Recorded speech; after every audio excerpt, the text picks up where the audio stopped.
As we come up to transfer deadline day, we're talking football finance, something which you're really interested in. Yeah, I mean, it's kind of natural, right? I work in finance and I love football.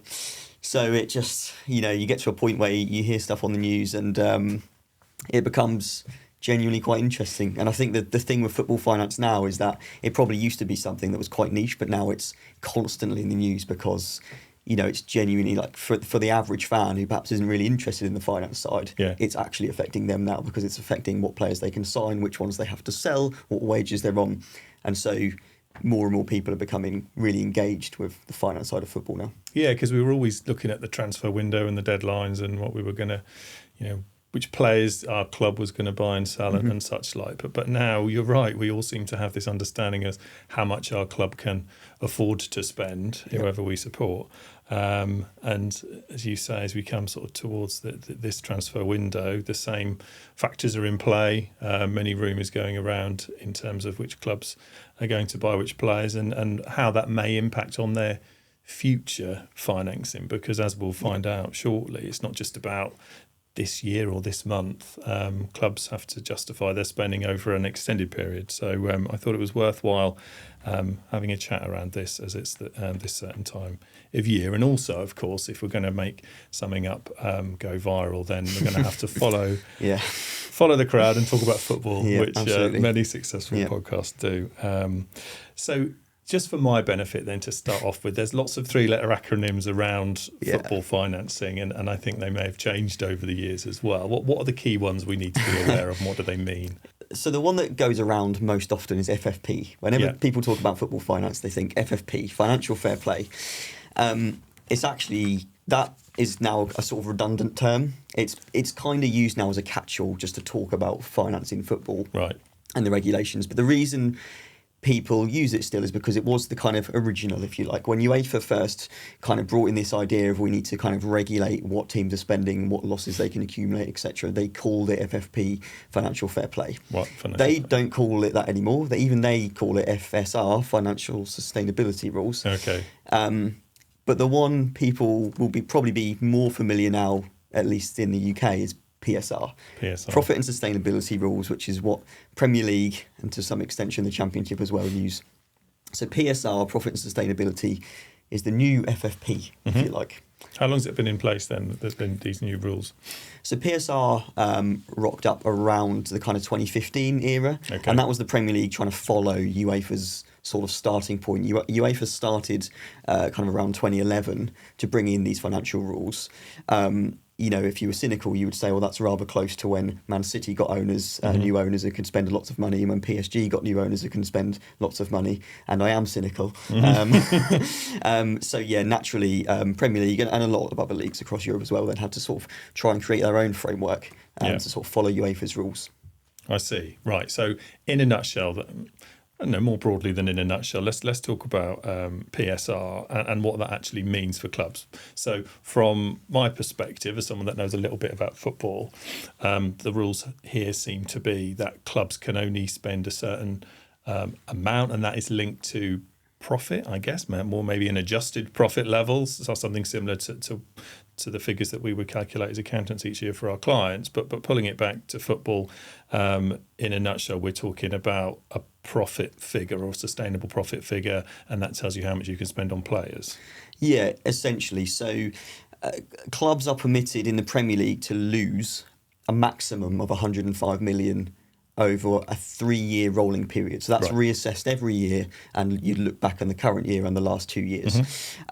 Even that itself is a maximum. So the actual figure, that 105 million is a figure that is in the news quite a lot. The actual figure is actually 15 million, so an average of 5 million a season. The reason it gets extended by a further 90 million is if the club can prove that essentially that extra 90 million loss can be covered, usually by owners. So if they do go over 15 million loss in 3 seasons, they then have to kind of prove that actually that they can cover that, or the owners can cover that loss. But what we're looking at on a really basic level is what is the revenue of the club, what are all their costs, and that can include obviously player trading, player purchases, player sales, and that's going to give them a profit or a loss figure. And then the Premier League are going to come along and say, well, is that figure more or less than 105 million over the last 3 seasons? And as you kind of pointed out there, it isn't as simple as just we look at the company accounts, which are available freely for all football clubs on Companies House. It's not just as simple as looking at those and going, what's that profit? They will have background adjusted profit figures. So there are various things you can sort of tweak and change to get from your accounting profit or loss to your PSR profit and loss. Yeah, okay, capital spend, that kind of thing. So you've got, usually it's things that they're trying to encourage clubs to do. So they're looking at sort of youth development, community development, women's football, that kind of things. Most of those kind of things, if you've incurred cost for those, you can sort of dismiss them and they won't count towards that. So you could have actually made a loss of, say, £150 million over 3 years, but if 45 million of it was on those sort of activities, you would be at the 105 and you would still be okay from a PSR point of view, even though your financial accounts would show you in a worse position. Got it. And so the fact that it's over a 3-year period, if you had an excellent or a terrible year 2-3 years ago and that's about to drop off the clock, that will very much govern what you're able to do in the year ahead, I assume is how it works. 100%. Yeah, if you have a particularly... in reverse as well. I mean, if you have a particularly excellent year from a profitability point of view, you've kind of then got that 3-year window to like make the most of it. Yeah. Like, so, you know, teams will be really looking, you know, club accountants, club lawyers will be constantly looking at these rolling 3-year periods and going, well, actually on this year we might be really restricted because we had a really bad year 2 years ago. Yeah. But then, you know, once that drops off, as you say, then we've got way more freedom the next year to spend more money. It's this constant rolling process of sort of good and bad years and when clubs may or may not be able to spend or may be restricted or not so restricted by PSR. So when is the point, when is the cut-off line? Because we hear stories and happening over the last few weeks about how some clubs need to do their business early and some need to do them late. Is there a line in the sand each year when these years, there must be, start and end? Yeah, so it's done by the club's financial years. So it's when the clubs will publish their own accounts, as every company does, and they will adjust those financial accounts that they prepare anyway for the PSR rules. Now, most clubs, not all clubs, but most clubs have a year end, a financial year end of June, because usually the transfer window kicks off on the 1st of July. Players, you know, when they run out of contracts are usually done to the 30th of June for that reason. You'll often see in January transfer window, if someone's out of contract, the news story is that, well, they're free to leave on the 1st of July. So for most clubs, their year end would be June, and so you'd be looking at 3 financial periods from 1st of July to 30th of June. And actually thinking about that, obviously this summer we saw Liverpool do quite a lot of business early in the window, tied in with the Club World Cup transfer window that happened in June. But the fact that they were able to do that business before their year end must mean that in the previous couple of years they had quite a quiet transfer window, which they did, didn't they? They did have a very quiet transfer window, yeah. And they also got a lovely £10 million bonus for selling releasing Alexander-Arnold early from his contract, which has got to be one of the greatest pieces of business ever, to get £10 million for a player that would have gone for free in a few days' time. And they had no more games to play either, did they? They had no more games to play, and that would have been, as we'll come on to a little bit, but that would have been 10 million of 100% profit into their calculations. Wow, indeed, good business. Okay, so let's pick a few examples so that you can explain some of the, I guess, more common factors that we see applied. So here's the first one. Clubs such as Chelsea, let's use Chelsea as the example, purchase players over a very long contract with the logic that they can then spread the cost of that contract over that long period, and so the annual equivalent is much, much lower, therefore they can do more business. True or false, and has that changed recently? Yes, true, and it's an odd concept for if you're not sort of used to the kind of accounting world, I guess. It does actually make sense, and it has evolved over time as the Premier League and UEFA between them have kind of looked to sort of stamp out that rule. But essentially, you know, Chelsea made some big signings, a lot of money, and there was this whole, you know, they were signing them on these really long contracts, and people were just using the word amortization constantly and saying, "Oh, Chelsea have found this miracle loophole to get around it." They didn't really. It wasn't actually that complicated. It was kind of clever in the way that they kind of got ahead of the game with it. But essentially, if you sign a player for £80 million on an 8-year contract, his actual cost to you in terms of what goes through your profit and loss account is £10 million. Yep. He doesn't, you know, that £80 million doesn't go on your profit and loss. It sits on your balance sheet. You've secured an asset, and it's going to unwind at £10 million a year. And at the end of those 8 years, that makes it right because it is worth nothing at the end of those 8 years. But that's no different to what any business does when it buys an asset. As you know, a business buys a piece of machinery. It's 100 grand. It depreciates it over 10 years. The 100 grand goes to the balance sheet, and they £10,000 of depreciation goes off their P&L. So although Chelsea were a little bit ahead of the game in thinking, actually we could put these players on a really, really long contract, and in the short term at least we can kind of get under the radar and get more players signed early. Yeah. In reality, it's quite a really simple and commonplace piece of accounting treatment. Yeah. Well, it's like a straight line depreciation policy with no residual value for those of us that deal with depreciation and businesses. Yeah. And they can still do that, 8, 9, 10, what's the limit? Obviously, players have a working career, but what taking this to its natural conclusion, so where does it go? It got to the point where the Premier League have now clamped down on it. Right. So for any contracts signed after December 2023, I think it was the 12th of December 23 or something like that, Okay. the way you would calculate it for PSR purposes is restricted to 5 years.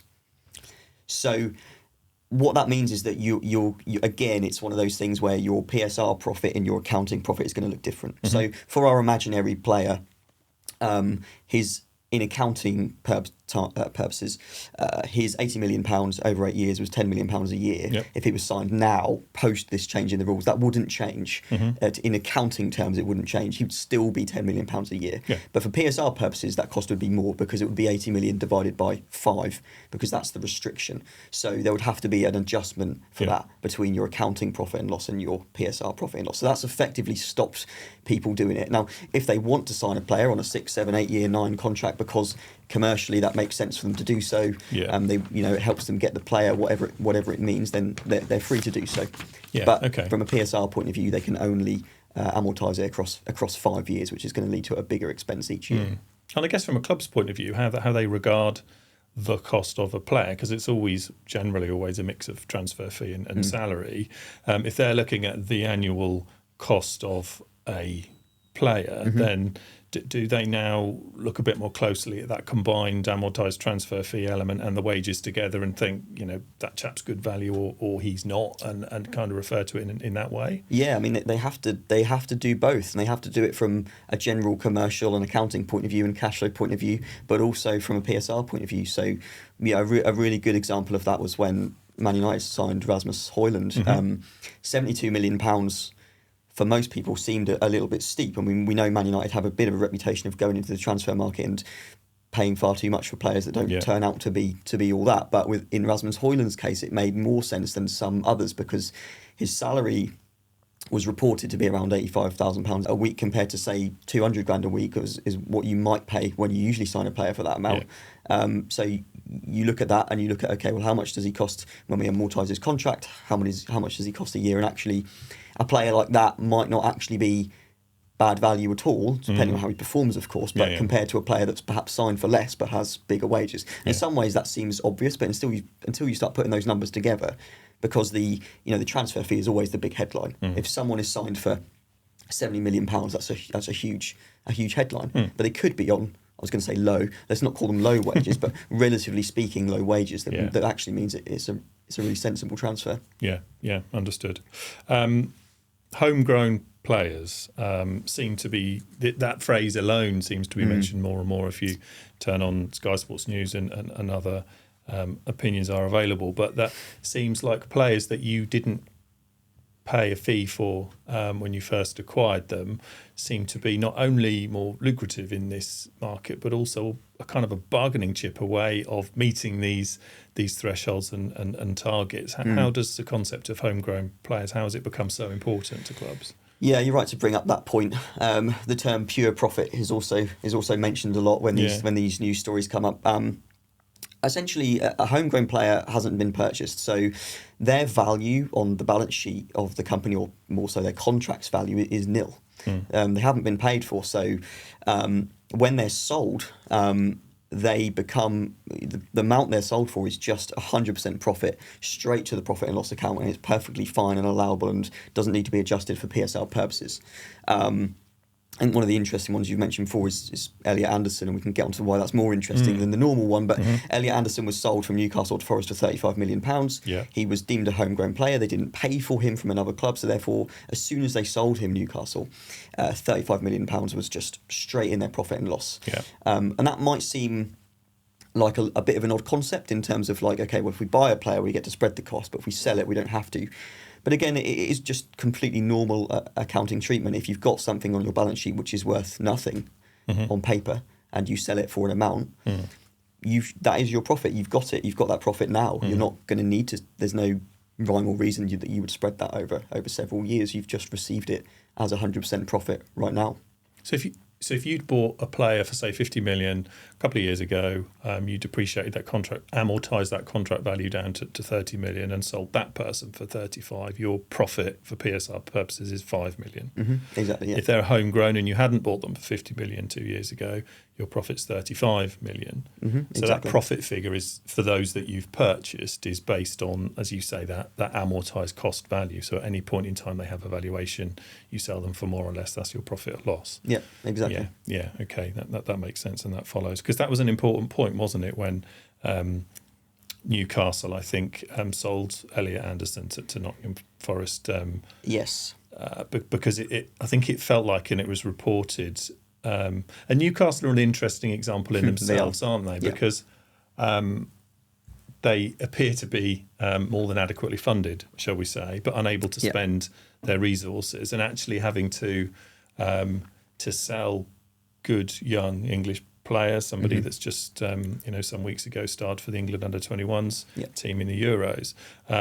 Almost felt obliged that they had to sell him or somebody like him in order to balance the books. That's just really interesting, isn't it? Well, there was even more to that story, because you're right, they didn't want to sell him. Eddie Howe pretty much came out and said, we didn't want to sell him. We sort of had to. We were sort of forced into it. Yeah. £35 million of pure profit from where they were financially, and the PSR obligations they had to meet was just too much to turn down. But there was a more interesting bit to that story, because around that time, lots of clubs, including Forest and Newcastle, seemed to be sort of swapping players, right, as a way to, obviously not officially saying that, but essentially that looks to be what's happened. I'm going to have to check a name pronunciation here, I'm afraid, but the fact I have to check this pronunciation does sort of prove a point. So Elliot Anderson went one way, went from Newcastle to Forest, £35 million. Yeah. Now, from Forest's point of view, they've got a great player. I don't know what the term of the contract was, but obviously they're spreading that £35 million over several years, whatever the term of his contract is. And Newcastle are netting £35 million straight to their profit and loss. Yeah. Everyone's happy. But Forest also had a goalkeeper. Now, it is Odysseus Vlachodimos. Nice. Now, well if you've not heard of him, as I haven't really, to be honest with you, there's a reason for that. Now, despite the fact you've not heard of him, Newcastle signed him for £20 million, and he's a goalkeeper from Forest at the same time as they sold Elliot Anderson. And he's not played a single Premier League game. And he barely played a game for Forest either. So that would be why you've probably not heard of him. But again, looking at it slightly cynically, as I absolutely do, he didn't cost Forest. He wasn't homegrown, but he didn't cost Forest very much at all. So Forest were able to net a tidy accounting profit on him of probably around 15 or 16 million pounds. And from Newcastle's point of view, he doesn't cost them much per year, because even if he's on a 5-year contract or something, it's sort of £4 million or so a year. It's really, he's costing them hardly anything compared to Elliot Anderson. So if they have 1 year of his amortised contract against receiving 35 million for Elliot Anderson, they've netted £31 million in 1 year. Yeah, okay, so if he's on a 4-year deal, that's 5 million a year against 35, so they've made a 30 grand profit in that year, which they needed. Yeah, and from Forest's point of view, they've got a great player in Elliot Anderson. Yeah. They're probably amortising his contract at, say, I don't know what his contract length is, but let's say maybe 8 million or something a year. But they've received 16 million-ish in profit from selling this goalkeeper that no one's ever heard of and has barely played a game for them. So in their financial year in question, they've also been able to report profits. Sort of maybe around an 8 million profit or something along those lines. Clever stuff. And there was more than that. If you look into that transfer window, Chelsea and Aston Villa also did some similar dealings with some players as well. But really interesting. Let's talk about when it goes wrong and stay on Nottingham Forest, because obviously they've had penalties because of exceeding the Yes. budget and the rules here, and I think that was, as we talked about previously, that was mainly tied into a specific transfer. Do you want to just talk me through what happened there, why Nottingham Forest thought it might be okay, and why in the end it was deemed not to have been? Yeah, this was a really interesting one. So this is all to do with Brennan Johnson, who we now know as a Tottenham player. At the time that Forest were sort of looking to offload Brennan Johnson, who, by the way, was an academy player, so we're back to that pure profit scenario on whatever they sell him for. The 3-year period in question that Forest were looking at, they had exceeded their PSR limits by £34.5 million. They were looking to sell Brennan Johnson to cover that gap. He would have been pure profit. So if they sold him for 34.5 or more, they're going to be back in the game. They're going to be fine. They're going to meet their obligations under PSR. Now Brentford came in and they offered reportedly £35 million, which would have solved their problem. But Forest turned it down, and they turned it down because they thought, if we hold out, we can get more, because we know there's other clubs interested in him. We can have a bit of a bidding war. We can get more money. It's going to put us in a better position. Yeah. Now, they were right, because eventually they sold him to Tottenham for £47.5 million, so a considerable amount more. Yeah. But they sold him after their year end. So for their 3 years in question for PSR, they still breached the threshold by £34.5 million. Right. Now, their argument was, well, these rules are about profit and sustainability. So surely we've done the right thing, because this has made us more sustainable. We've sold our player for £12.5 million more than we otherwise could have done by waiting a month or so. But we're going to be penalised for it, and they were penalised for it. I think they were deducted 4 points in the end. Right.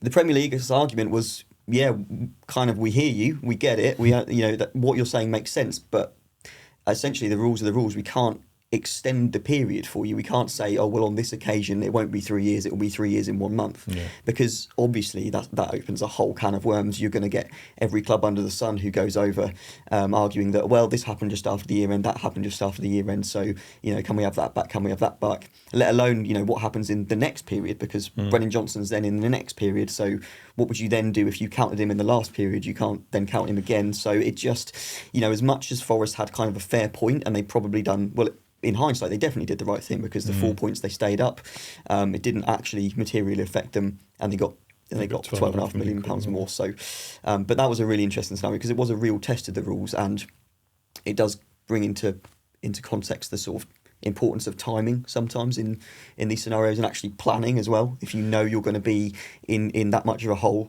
you're going to be thinking about the timing of selling players.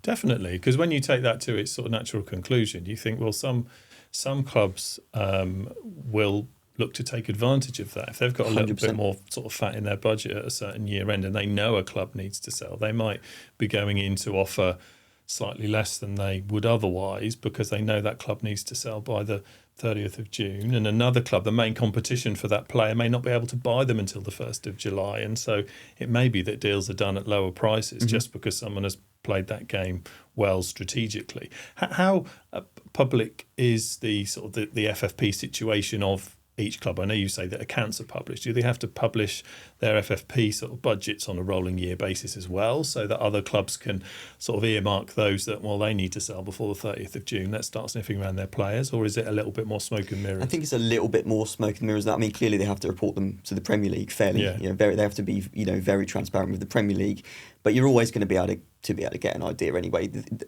accounts are, as you say, are publicly available on Companies House, so you're going to be able to take a look, and if you know what you're looking for, and you're also within that environment, so you know about the player trades that have happened or things that are going to happen, you're sort of in the know, within reason. Clubs they're going to know when other clubs are either in trouble or not in trouble, and I suspect that's why Brentford with Brennan Johnson came in. I could be wrong, but it seems a bit.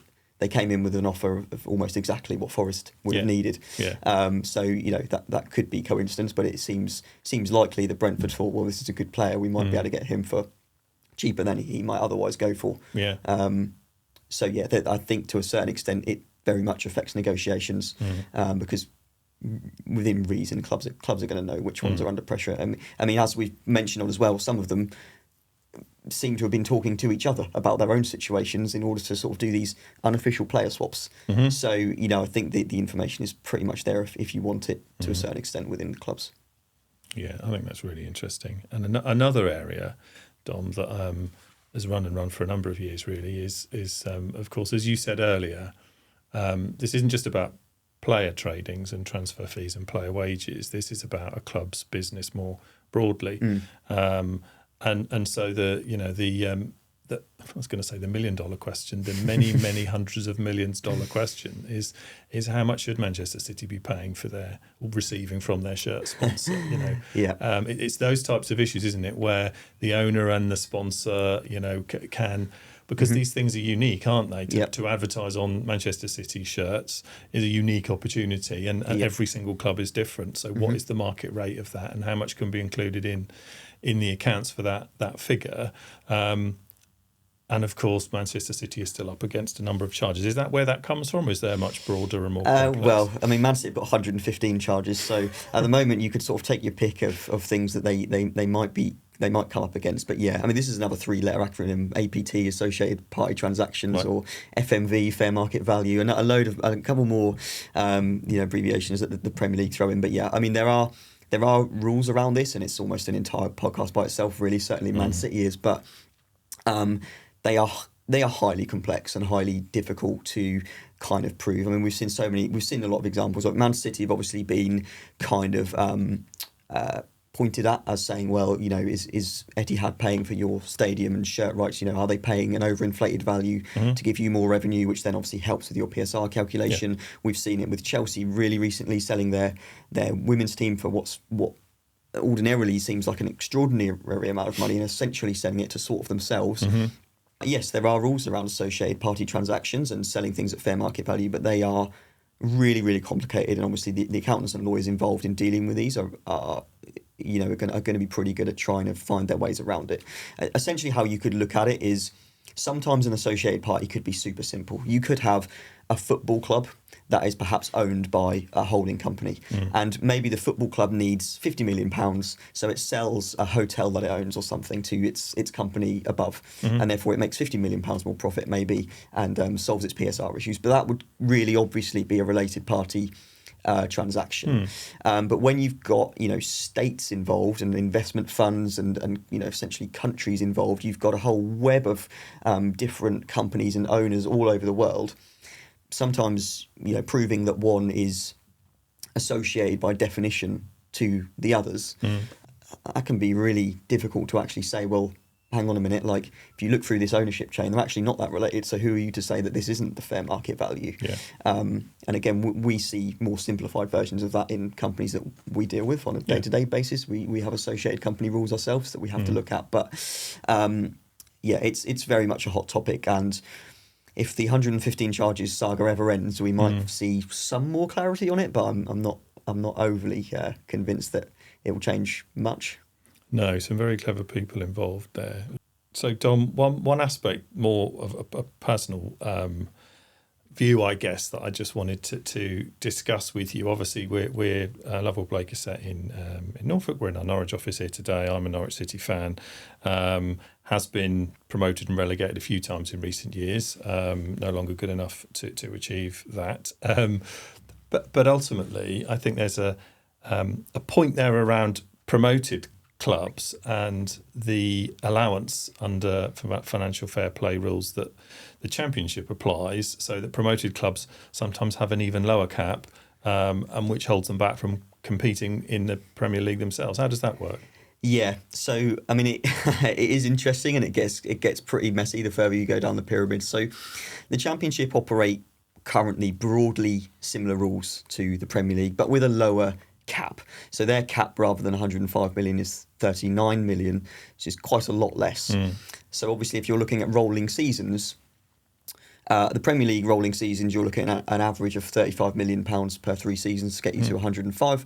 Championship, you're looking at £13 million a season to get you to 39. Now, if you've been in both leagues, you have to combine those slightly, and that means if you have been promoted or relegated, particularly being promoted, your thresholds are actually less, which can put you at even more of a disadvantage. And there's lots of discussion points probably for another day we could go around that. Yeah, Particularly Leicester have had some interesting involvements around those thresholds.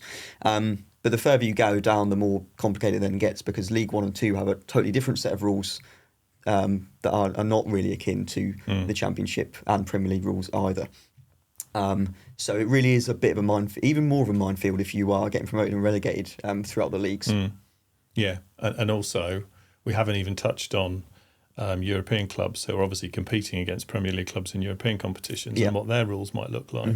Exactly. I think there's quite a lot here for another discussion later, and it may be that a legal view on the Manchester City case triggers us to come back and talk about this. But an area that I'm also interested in is comparing European and UK sports with those over in the States, where there are those key differences. There are salary caps. There's no promotion relegation. There's college draft young players coming through, so no real academies, that kind of thing. But the difference between the two, and with all those American owners in the Premier League at the moment, and also the European Super League that obviously didn't happen in the end, the direction of travel that we may or may not get to someday. Absolutely. And I think, the start of FFP, when UEFA eventually created it to, again, sort of cynically, perhaps off the back of Chelsea coming in 2004 and Man City getting their owners, PSG getting their owners.